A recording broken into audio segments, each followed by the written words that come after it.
Hey, and welcome back to the channel. You see the information on the screen, so you already know what I'm about. So let's get into it. So today, as you see, I am joined by the wonderful Ebony, and she is a little starstruck. I told her, don't worry about it. The camera loves her.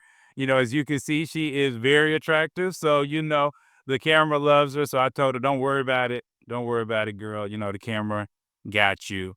So, but on the real, for real, she is a forgiveness coach, and she does work with people all the time to try to help, them. And I met her, recently at a conference, and I was just blown away, by the level of intelligence, caring that this woman has. And I was like, look, I've got to get you out here to talk to my people. She has her own channel on Instagram, and I am going to link that below. So please go out, follow her, learn from her. But for right now, I'm going to give her, about, 30 seconds, a minute, whatever she needs in order to introduce herself and what she's about. Hi, hello everyone. I'm Ebony, also known as Ebony Bliss or Coach Bliss. I am a forgiveness and love coach. That is what I specialize in. That is my niche is forgiveness and love. I also do personal development and relationship coaching as well. I'm a content creator. I do mostly inspirational, spiritual content, big on healing, big on growth, big in evolution, on evolving into the best version of yourself each and every day. So, thank you guys for having me on the channel. All right, so we just gonna jump straight in. I ain't even gonna go into the soft stuff because that's not what the people want. The people want, yeah, major stuff, everything. You got people that follow you.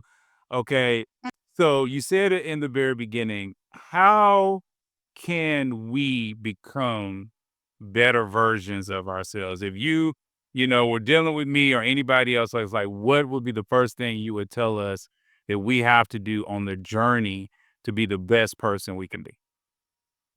The first thing I would say is definitely self-awareness. Um, Taking a look inside yourself, going within so you don't have to be without. That is what I find a lot of people, they have failed to look at self.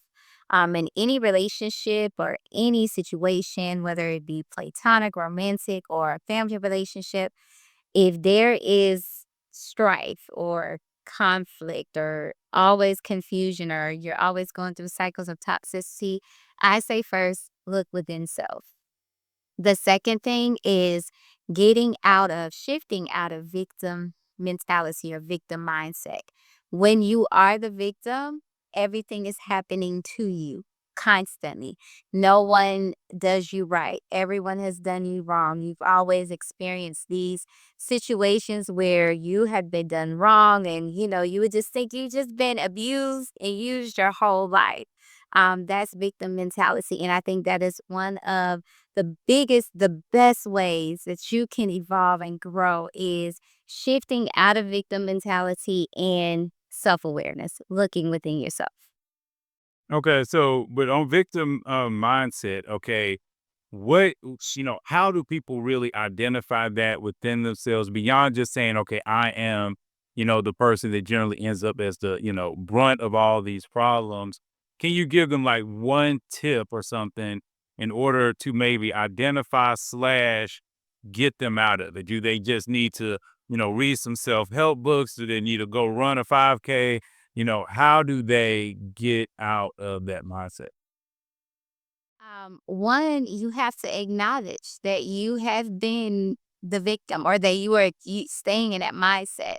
And that just comes, like I said, being aware of any situation in your life, any relationship, any, toxic patterns that you have to identify. If you can go through every relationship in your life and you can say where they have done you wrong and what they did wrong, you cannot admit what you did wrong in that relationship or in that situation, then you were living a victim mentality. So, one of the best things I say to do to just kind of overcome that is to acknowledge your part, acknowledge how you played a role in your own suffering.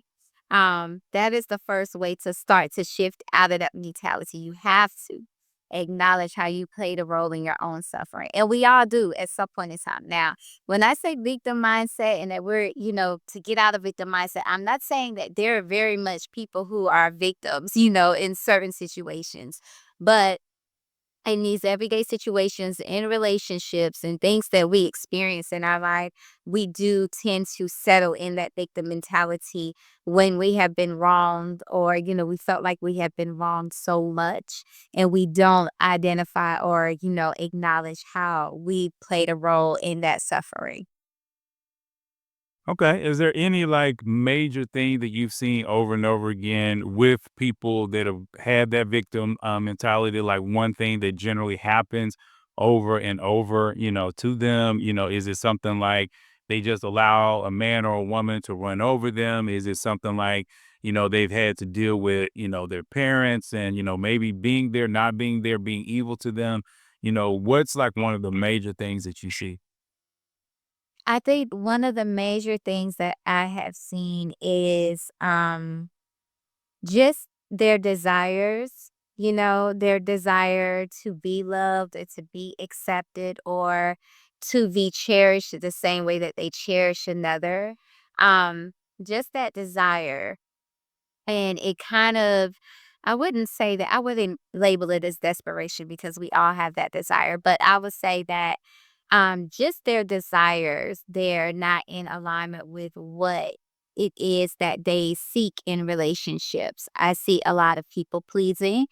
Definitely a lot of people pleasing. I see a lot of trying to change someone, trying to transform someone, giving, it's always good to give grace to others, but giving someone more of the benefit of the doubt than they actually deserve, not paying attention to red flags, um, not even paying attention to yellow flags. Proceed with caution, things that, can be exhibited in any situation, relationship, or friendship. Okay. I mean, I think that that's really good because you talked about the whole people pleasing and going down in that route, and I'm always just kind of wonder, to be honest, I'm really wondering where I can get one of these people pleasing women because that's generally not what I'm running into. So you can send some of those women over to me, and I would be good. But on the real though, how see one of the things that I think that really hits dating really hard is that a lot of men actually people please as well. It's just that when we do it, we're called simps, right? And one of the problems is how do we get the quote unquote people pleasers or the people that want to do, for the other person? How do we get those two groups of people together? Do you have any ideas on how we can get the women that are like this with the men that are like this? Because see, I think that's one of the problems is that we have men, I always look at it with selfishness, right? So you have the biggest problem in a relationship is that one person in the relationship is selfish. If both people are selfless, you're going to have a really great relationship. But two selfish people cannot be in the same relationship at the same time. So how can we, through what you see with people, is there any kind of motivation, any kind of enlightenment, anything that they can do so that this energy of doing for another person, I think is a good thing, but how can we turn that and get it with the right person on the other side? Well, I think first and foremost, how I'm going to coach my clients is to get out of the people pleasing. Because the people pleasing, while it is, good to be selfless and caring, people pleasing is just the negative side of that. So it can be very destructive to a person to be constantly chasing the approval or the acceptance of another.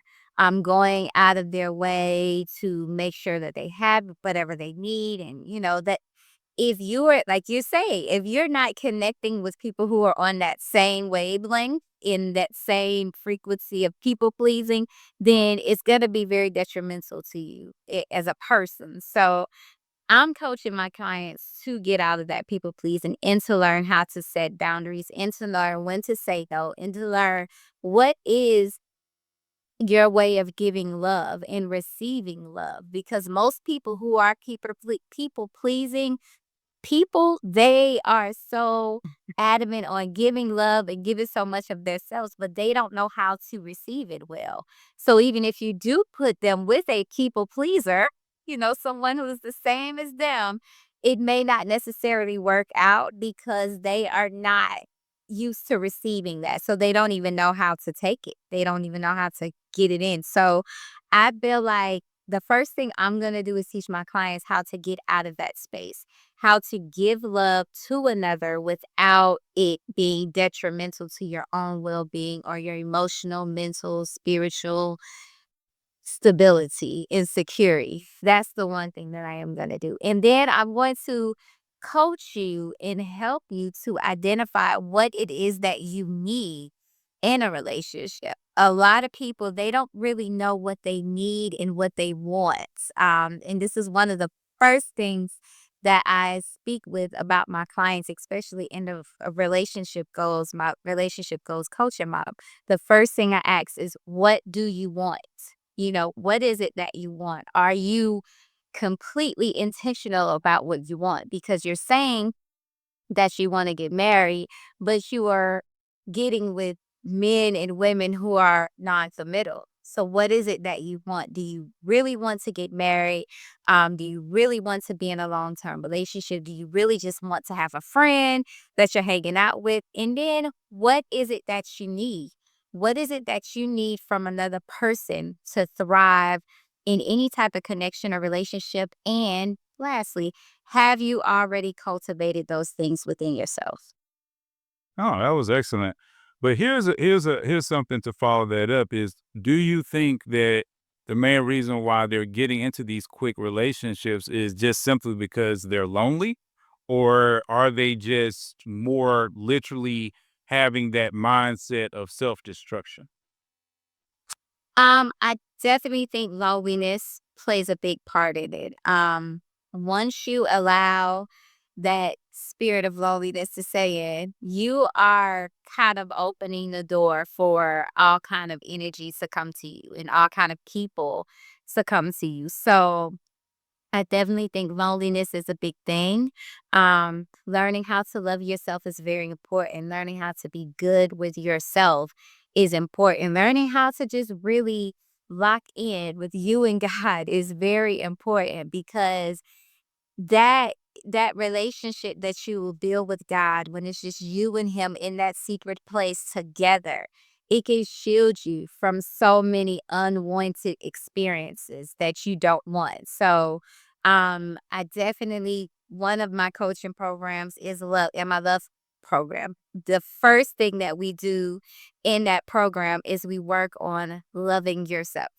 That is the first thing, because if you do not love yourself, then it completely, if you don't love yourself by yourself, if you do not love yourself in your singleness, if you do not love yourself when you're just kind of out here just dating, just testing the waters, you are going to allow so many negative experiences to come to you, because others will take advantage of that. I will say everybody will, but people will see that and will take advantage of that.